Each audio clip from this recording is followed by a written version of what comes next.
नमस्ते इंजीनियर्स। आज हम HVAC सिस्टम की दुनिया में गोता लगा रहे हैं। HVAC यानी हीटिंग, वेंटिलेशन और एयर कंडीशनिंग घर के अंदर की हवा को साफ और आरामदायक बनाए रखने के लिए बहुत जरूरी है।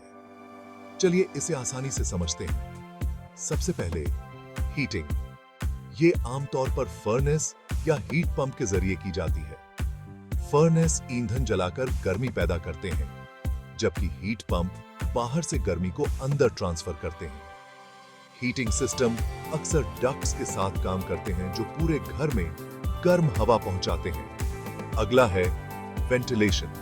वेंटिलेशन का मतलब है बासी हवा को बाहर निकालना और ताजी हवा अंदर लाना। ये खिड़कियों और वेंट्स के माध्यम से प्राकृतिक रूप से या फिर पंखों और वेंटिलेटर का उपयोग करके किया जा सकता है। सही वेंटिलेशन नमी को नियंत्रित करने और प्रदूषकों को हटाने के लिए महत्वपूर्ण है।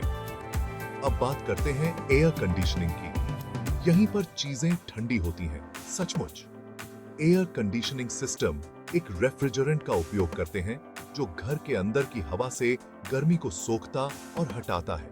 इसके मुख्य कंपोनेंट्स में कंप्रेसर, कंडेंसर और एवापोरेटर शामिल हैं। कंप्रेसर पूरे सिस्टम में रेफ्रिजरेंट को पंप करता है। कंडेंसर सोखी हुई गर्मी को बाहर छोड़ता है और एवापोरेटर घर के अंदर की हवा को ठंडा करता है। तो ये कंपोनेंट्स एक साथ कैसे काम करते हैं? थर्मोस्टेट को HVAC सिस्टम का दिमाग समझिए। यह तापमान को महसूस करता है और सिस्टम को जरूरत के अनुसार गर्म करने, ठंडा करने या हवादार बनाने के लिए ट्रिगर करता है। एडवांस थर्मोस्टैट्स को दक्षता और आराम को बढ़ाने के लिए भी प्रोग्राम किया जा सकता है। दक्षता की बात करें तो आधुनिक HVAC सिस्टम ऊर्जा कुशल होने के लिए डिजाइन किए गए हैं।